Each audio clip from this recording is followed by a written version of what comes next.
This is my tank, my 20 long tank. It's actually 3 years old today. Happy birthday, tank. And I had requests for how I maintain my tank. And there's different ways to maintain a saltwater tank. A lot of people have strong feelings about one way or another, and I'm going to show you the way I do it and what's been successful for me. It's not the only way to do it, but this is the way I do it. The first thing I do is I mix my salt water the night before. I make up the water and put the salt in it. I use distilled water. I put a heater in it and a power head, and all night long it is stirring and getting to the right temperature. Then before I start cleaning, I check the salinity with my refractometer and make sure that it is 0.025. I try and keep my tank at 0.025. That way if it swings high or low, I have a good bit of play on either side of the 0.025.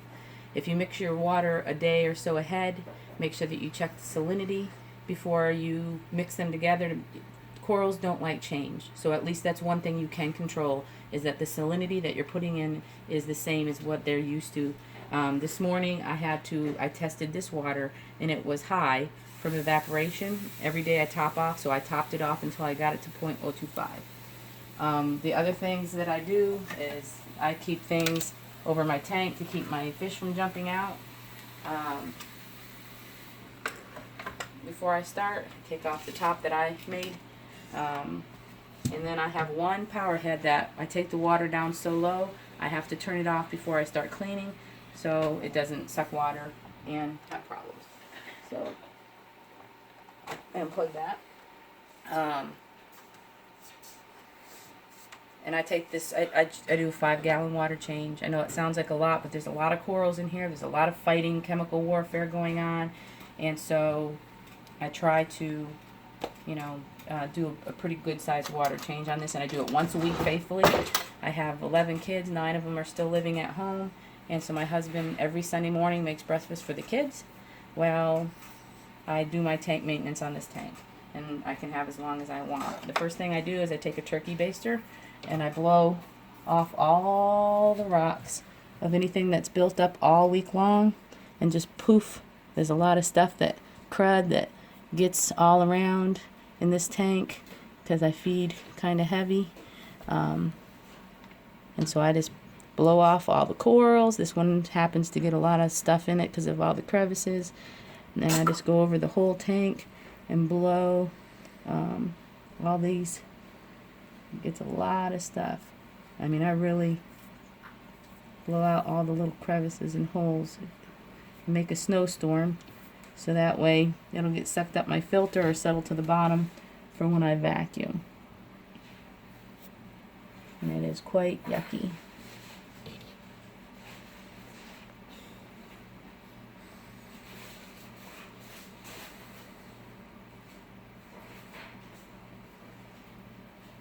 I have 2 other smaller nano tanks that are saltwater, and I do them all the same way, and it's always worked really well for me. Just blow everything off.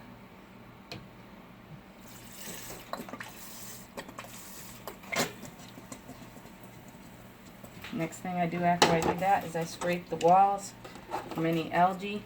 I don't clean the back wall every single week. I do it about once a month because I let the stuff build up, so that way the snails, and I have an urchin in there if they need extra algae to eat, it's in there, and they can munch on that, and I just clean that off. The back wall is black. I spray painted the back of this tank black before I ever even started it up, and so it really hides it well, and then I let it build up back there a little bit every month so that they can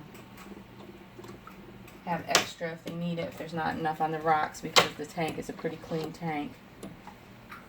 And I just clean the, sorry snails, clean the walls of the tank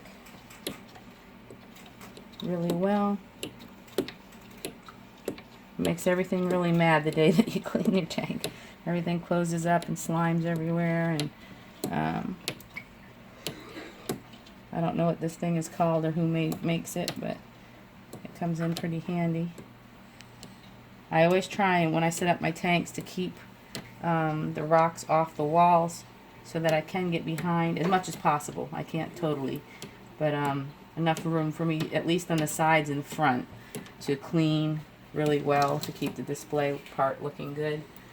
It just works best that way, so that you can really, all angles that people view it or that you view it, it is easy to keep the algae off of the walls and stuff.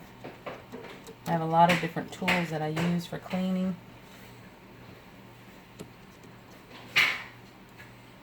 I use that. I use a toothbrush that had never been used. It was brand new, and it's just for this tank and places where that couldn't get.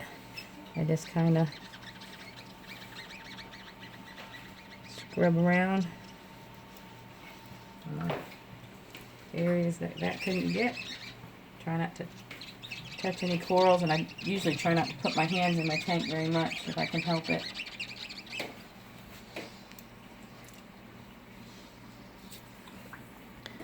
If there's any salt creep that's up around, you can't help salt creep. Salt creep is where the water touches something and the salt just creeps its way out of the tank. This is the time that I take the toothbrush if there's any salt creep anywhere. Here's an example of salt creep up here that kind of, this is in the water and it's just kind of creeped its way up. It will get really big and bad, and if you knock that down onto your corals, it will burn your coral. So you have to be real careful when you're knocking salt creep off. Here's some on the back of this filter right here. I just take the toothbrush to wet it and then go up and let it set there a minute and absorb it so it doesn't fall down onto my corals and burn my corals. Here's a lot of it up in here. Let it just remelt before it gets knocked back down into the tank to cause any problems on anything.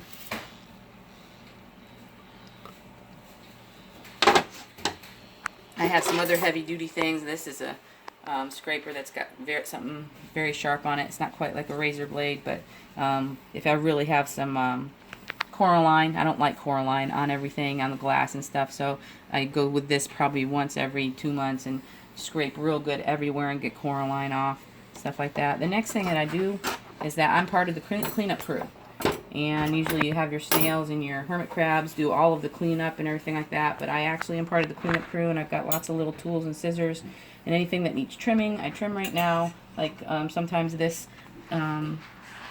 gets grown over so it's touching corals, and I'll trim it off and put it in another tank. Or I have some pest Poeciloporas that grow out from my rocks. See, they're encrusting on my rocks, and I keep those trimmed back so that they don't take over my tank. I just take my little scissors or whatever, and they're not colorful, they're not pretty. I'm sorry I ever put them in my tank, and I just trim off the big pieces because I don't want it taking over. I want my corals that I like taking over.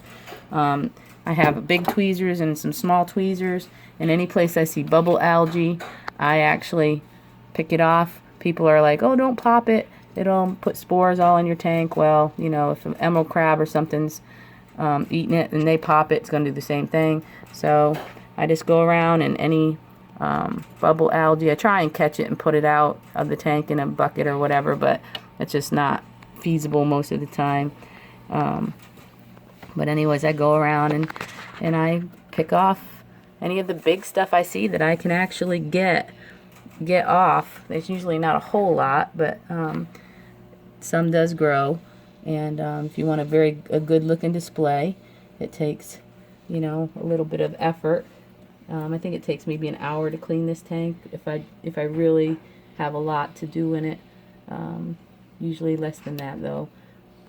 But I pick off any bubble algae. Also, bubble algae can get into your corals and cause problems. Like this one here is trying to recover, and it had receded a lot, and so on the old tissue it's getting bubble algae, and that will keep it from really recovering well. So you have to be careful not to get the tissue, but get the bubble algae off that you can.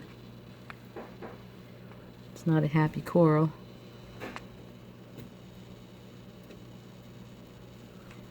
And the poor little snail still saying, help me, you knocked me off the glass. Right here. Upside down. There you go. Sorry, little guy. Just kind of clean off all that you can see. I just kind of look around. I don't do a real thorough job every week, but just whatever I see. Sometimes when I'm looking at the tank throughout the week, I'm like, oh, there's something I need to take care of on maintenance day. And just kind of pick off any kind of algae or the bubble algae. And that takes just a few minutes to kind of hit all those. Sorry, they're fishy. The clownfish really like to eat the algae, the bubble algae, when I pick it off for some reason. So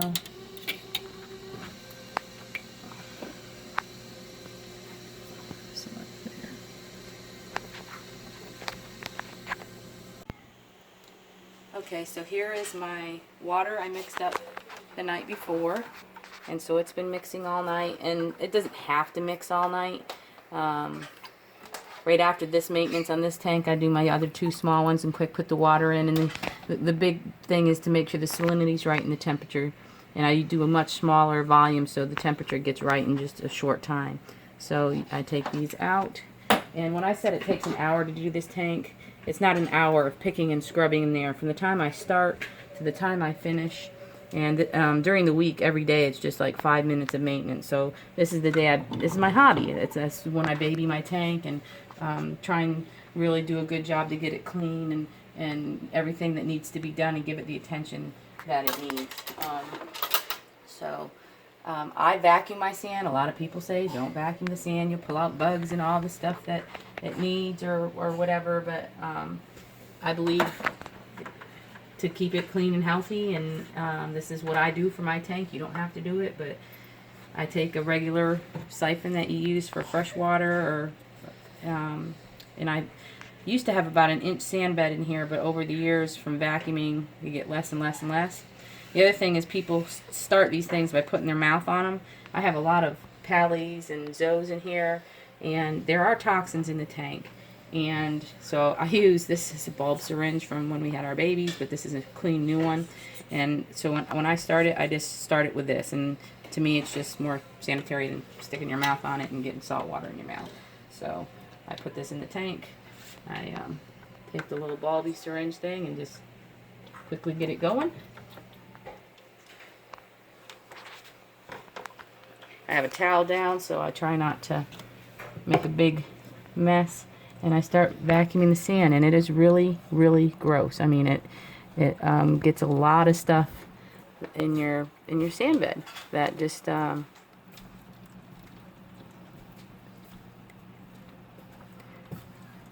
these couple little corals back here I have just growing back here to put in another tank, some frags.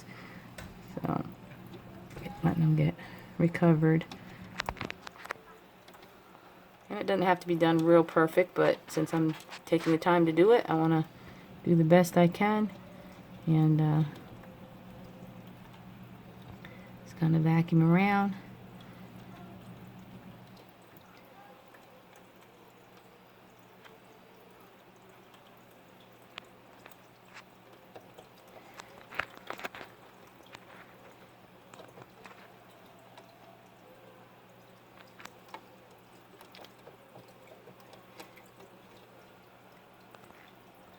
There's some things in my tank that I have that I don't want attached to the rocks because they'll take over, and so they're just attached to a rock. And I move those around and actually vacuum under them. Like this one here, it's not going to take over, but it's not attached to anything, so I always vacuum behind it and see all the garbage. Excuse me, snail. That was behind that. I see something coming up I don't want up, I bend the hose in half and let it fall out so it doesn't clog my tube. I just vacuum all the little crevices and get up all that I can. Push him back where he goes.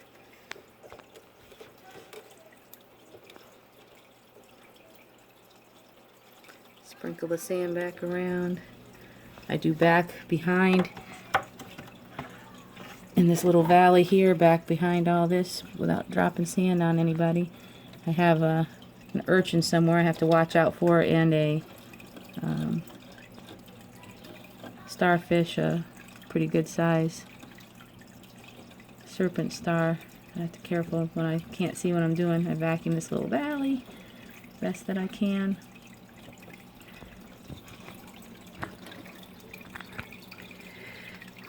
These Polly's grandas take over your tank, so he's on a little rock, and I vacuum.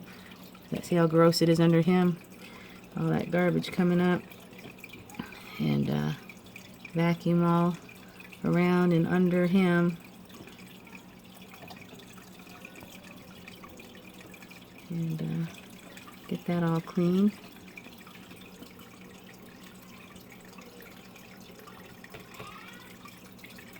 Put him back where he goes.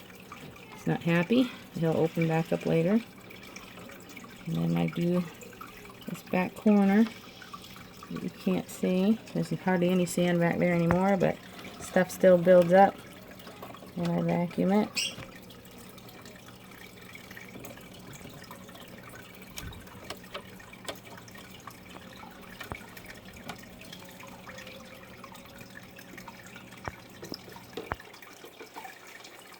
It's okay for your corals to be exposed for just a little while. So I try and do all this very quick so they're not exposed very long. And once I get it all vacuumed, I just vacuum it down until my other power head starts getting exposed. A little air going through it sometimes will clean it out too, so I don't mind. I just let the rest of the water drain some. You can actually look down over in this corner since the water's so low and see I actually had back here, you can't see those, but they're growing taller. That is next to that dunk in there that's exposed on the left is strawberry shortcake, and it's green and bright pink. And I had a little tiny frag there that never did well, and I broke it off, and the little bit that was encrusting there took over and has grown back just beautiful. When that gets tall, and you'll be able to see that in the back eventually. You can't see it from the front normally now because it's so short, but once it finishes encrusting, that thing is just gorgeous. That pink there back there. It's going to be real pretty. I was surprised that it finally started making it after I broke off that other piece and took it back to the fish store.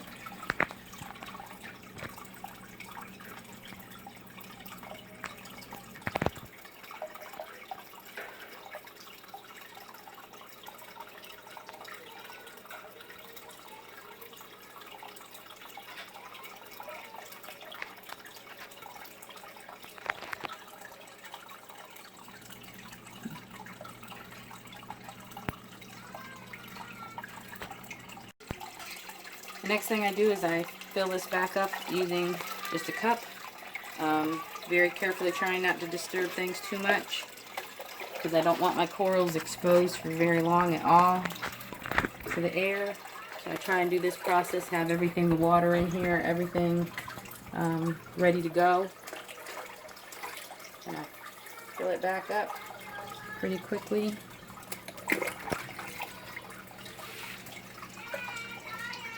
So that way stuff doesn't get too stressed. I mean, it gets stressed and the polyps stay closed for a while and they slime a lot. But this part have to be done pretty quickly.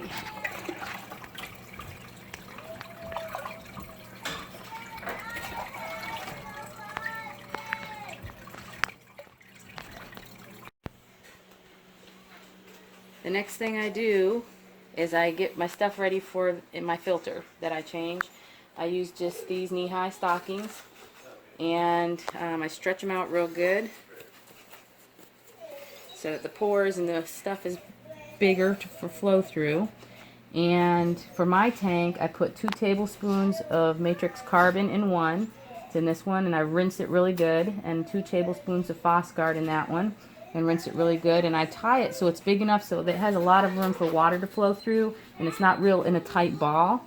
And I trim off any extra so it doesn't have areas to make bad stuff catch. This is a little piece of polyfilter. You can get this, and it absorbs impurities out of your tank and turns brown as it absorbs more bad stuff. And I just figured the more I have in here absorbing in my tank, the better with all the chemicals from the chemical warfare. I get rolls of this filter pad stuff that you can cut to size, and I cut 2 pieces of that. And so this is what I use in the back of my filter area, is the polyfilter, the carbon, the Foscard, and 2 filter pads. And I go over here.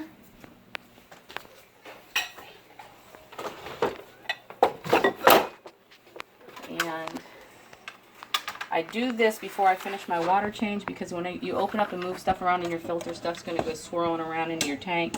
And then I do the rest of the water after that. But here's the old white one. It's brown and nasty. And the 2 pieces, the old Foscard and carbon. And the other blue one. And then the piece of polyfilter. Somebody's been wanting to see inside my filter, and this is the only time you really can see that. This is an AquaClear 70, and I have in here a Neotherm cobalt heater. And it's, if you put it at an angle, it's fully submerged, and you don't have to have it in your display tank. And the other thing I have is a probe for temperature reading, so that way I can see that. And I have that right here on the side, so I can see that. So when I go to fill my filter, I put in the polyfilter first. I just shove it down in there so it floats around, and then I sandwich this as a bottom of a sandwich, as like a little hammock.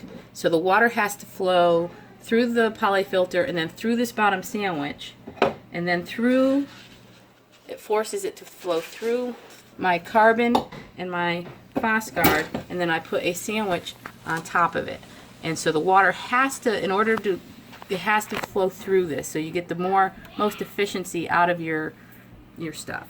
And my lid, I took a Dremel and dremeled a hole in my lid, so that way the lid will still set flat. And so I just have this hole. It's ugly, but it works. And so for the cord of the heater, and so that sits nice and flat. It's not rattling. And after that, I finish my water change, because it stirred up a lot of stuff out of my filter. And so from that point on, all that I do is dump in the rest of the clean water, and then take out what I don't want. So it's just not really taking out all dirty water, but I figure it's still mixing and taking out some, and it stirred up stuff. So you're getting, I just scoop out and pour in the rest of it. So it's kind of a mix, but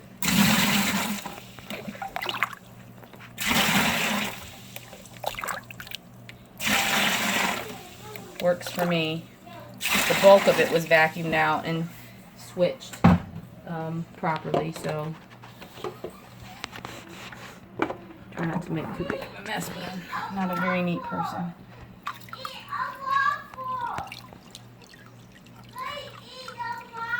And I dumped the rest in, so that's been 5 gallons of clean water dumped into here. And then I carefully, now you have to pick a spot on your tank so that you know where your water line should be. That way when you have evaporation every day, you know how full to fill it to get it back to your 0.025. And my spot that I always look at is, I have a coral in here, this stylophora that has grown right to the water level, the water line. And so I keep looking sideways in the tank and taking out the old water until I get it right about a little bit above the tips of him, and make sure that it's right where I want it. So when I go to top off every day, I know exactly how much I top off with distilled to put in there. The next thing I do is blow again the bubbles that have gotten on all this from letting it be exposed to air, and I blow all those bubbles off so that the polyps don't have to work so hard to get all that off. Get it all cleaned up.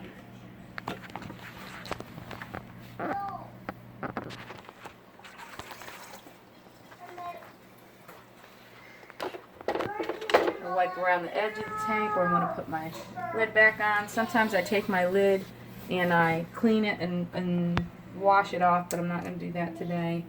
It's fine. Put my little lid back on. Well, you can see everything is kind of upset and sliming, but it'll calm down. And the tank's a little cloudy, but that's the basic maintenance of the tank. And you can hear my kids in the background. They're up eating breakfast now. But the last thing I do is clean things with just Windex and a paper towel. And you're trying to keep ammonia and stuff out of your tank, so you don't want to be like spraying all over the place, getting ammonia into your tank and chemicals in your tank. You don't want any of your water buckets around that you use or sponges because you're getting ammonia and chemicals on those. But what I do is, because I got salt water all over the front of this, is I very carefully try and spray down low so it's not going to go up into the tank. And my first cleaning with the paper towel, I do like this because it's not going to get all of the salt off the first time. And I take this paper towel, I just wipe the front, and then I spray onto here. And in order for your corals to get the most efficiency out of your light, you need to wipe them down every week. And so I take these lights off, and you can see this little bit of spray that's on them, on the lenses. So I wipe them off to get them all shiny, so the light can go through and penetrate the water really well. And I do the other side, and put that one back up. And I flip this over, and I do it again for my other light, so that will be giving the best light possible for my corals. Any drips of water or salt creep gets taken care of. And little clear things back here that I keep my clownfish and stuff from jumping out. I don't want to lose any fish. Put those on the back.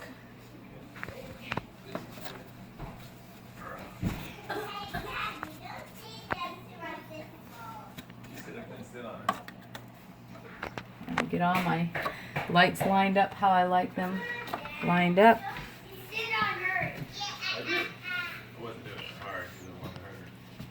And then I do one last wipe down on the front and sides. So every week the tank is totally cleaned and wiped down for the week. All the little fingerprints off of all my kids, and sometimes I have to do it during the week too, but the maintenance on it, that's pretty much all that there is to maintaining my tank. And it took less than an hour, and it's clean for the week. And it's worked for all these years to keep it balanced and the corals growing and healthy and everything doing what it's supposed to do. So, happy reefing.